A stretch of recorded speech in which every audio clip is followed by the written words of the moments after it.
Thank you. Cities are, without any doubt, the areas of concentration and overcrowding of the population. But we know that this distribution is not even. So if we divide the population of the Earth, 7.4 billion inhabitants, for the habitable surface of the world, we would have a density of 50 person per square kilometer. But we know that there are many cities which are concentrating a lot of population. So 14,000 in Casablanca, Morocco, 14,800 in Manila, in the Philippines, almost 20,000 people per square kilometer. In Mumbai, 31,000 people per square kilometer. And finally, the most dense city, which is 44,000 people per square kilometer in Dhaka, Bangladesh. But why people is going toward the cities? So there are at least two different reasons. One reason is the escape from the rural poverty in the global south. And also in the northern part of the world, people is just looking for better jobs and better services. So this is all what Henri Lefebvre called the fight for the right to the city. The city is a basket of opportunities. But we know that cities have not only been growing and expanding, but they have been also creating networks of cities, urbanizing many parts of the world, and we just cite some of them. So in Boston, Washington, 54 million inhabitants. Rio, Sao Paulo, just in South America, 43 million inhabitants. Shanghai, Nanjing, Hangzhou, 66 million inhabitants. So they are mega city regions, and there are many others in the world. What is also possible to see is that we also live in a mega city region, because between Venice and Turin and Bologna, we have more or less, at the center there is Milan, we have more or less 30 million inhabitants. But the interesting thing is that we thought a few years ago that with internet we could work wherever we wanted, we could buy everything from far, we could even don't need to meet the friends because we are on Facebook and we can interact with them at distance. But on the end, this hasn't been true. So we still need to meet our friends, we still need to work with other colleagues, we still need to be with others. And this map is quite interesting because it's a map of Facebook. And you see that in this map, it is very similar to the map of the cities. And so it is very much possible to understand that internet and physical interactions are reinforcing each other, are not alternative. But also there is another way of looking at this kind of urbanization of the planet, and it is the fact that there are some colleagues of ours, Neil Blenner among others, that say there is a process of planetary urbanization. So all the planet is somehow serving the urban, because we have skies which are populated by area routes and satellites. We have oceans which are crossed by cables and naval routes. We have pipelines bringing gas and oil to the cities, and everything is directed to the prosperity of the city and for the life of the city. And these are the cables which cross the oceans.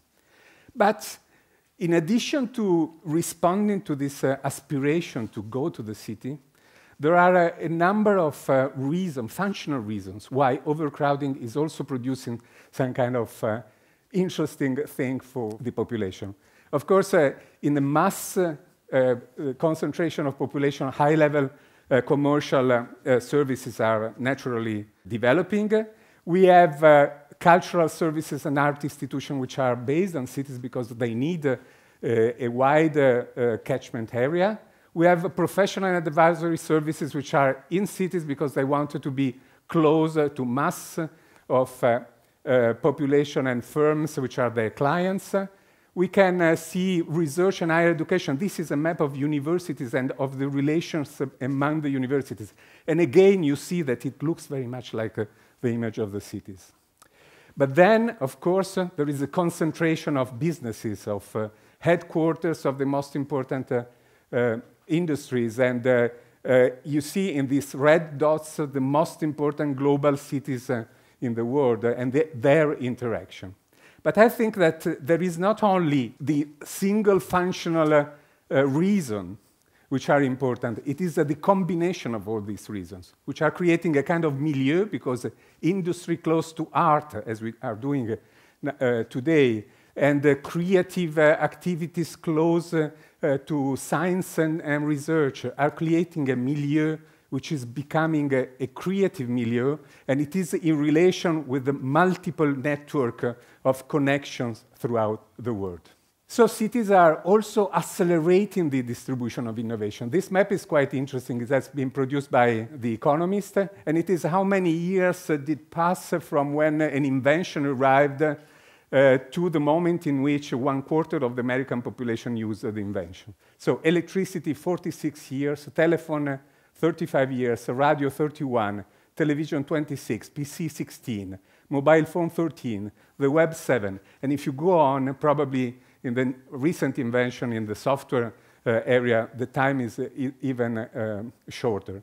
But the blue line is showing to us the process of urbanization. So we started here with less than 10% of the population of the world which was urban, and now we're about 60% of the world population which is urban.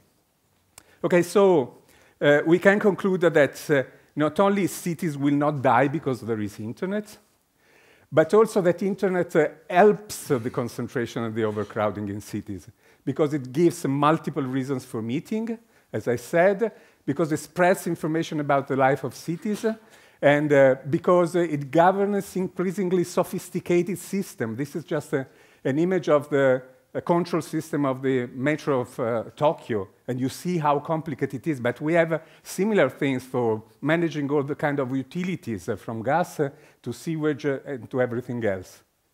Until when there is something like last week here in Milan, a small puppy dog entered into the tunnel of the metro system and everything collapsed. So thousands of people have been forced to go by foot because the metro line collapsed.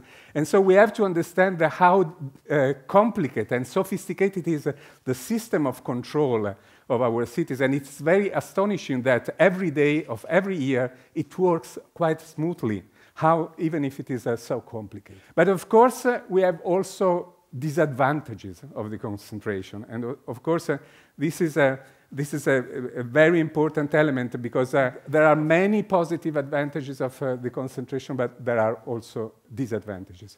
One of them, one of the most popular kind of problem, is the congestion of the traffic, but also the limited access to natural space. We know that we live in cities which are cities of stone, and we have problems in having access to green space. We have great pollution in cities, particularly in some part of the world. Pollution is becoming a great problem. But we also know that cities with 2% of the surface of the planet is producing the 70% of the greenhouse gases, which is something really incredible on the one hand, but this is really a great problem. And also we produce a lot of waste, and we know in Italy how many cities have problems in managing the waste. And waste are producing pollution again, and are producing colonization of areas which are far away from cities and are creating some problems.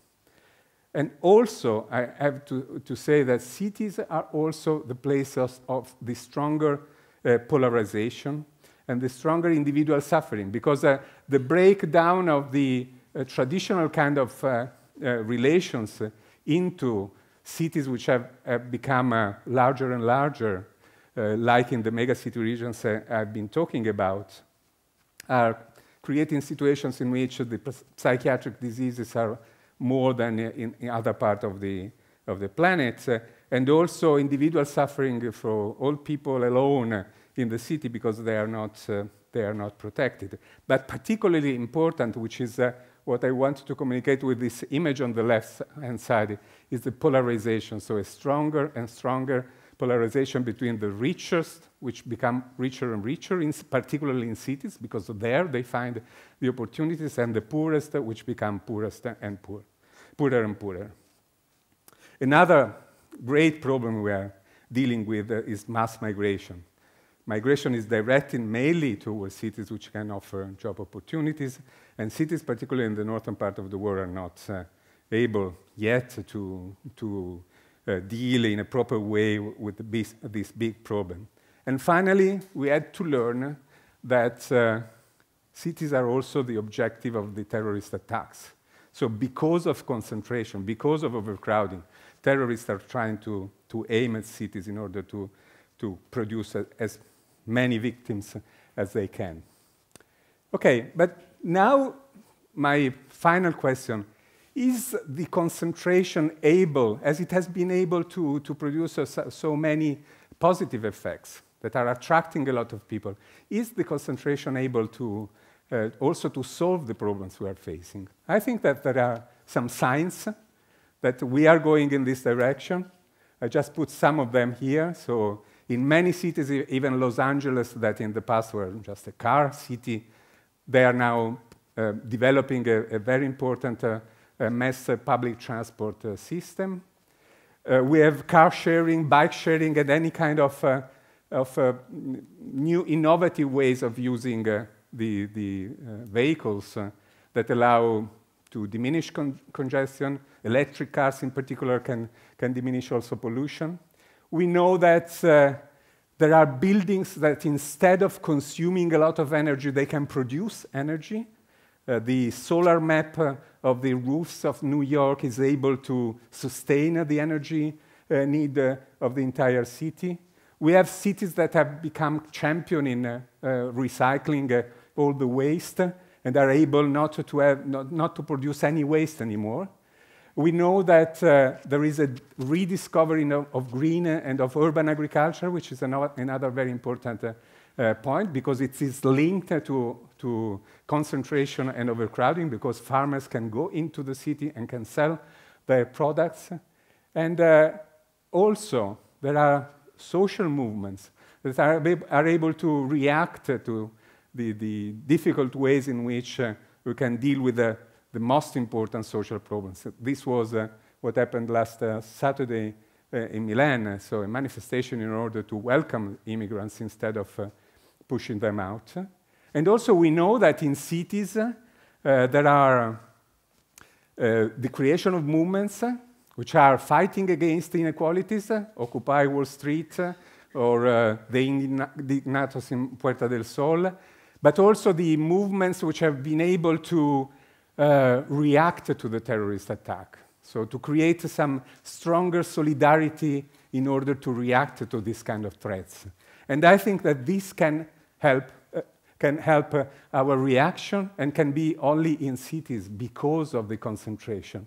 And we know that many of these movements have been starting in the internet, in the web, and then they have to land in the city in order to become transformative, in order to become something which is able really to transform our society. So to conclude, cities are the result of concentration of people, companies, information, and infrastructure. And they will continue to attract because they are responsible of a number of needs which are very important, primary and secondary needs. And in doing so, they are also creating a number of problems which are not only problems of cities. The most important thing is that these problems are planetary problems. Climate change, environmental degradation, social inequalities, war, which is mirrored by the terrorist attack.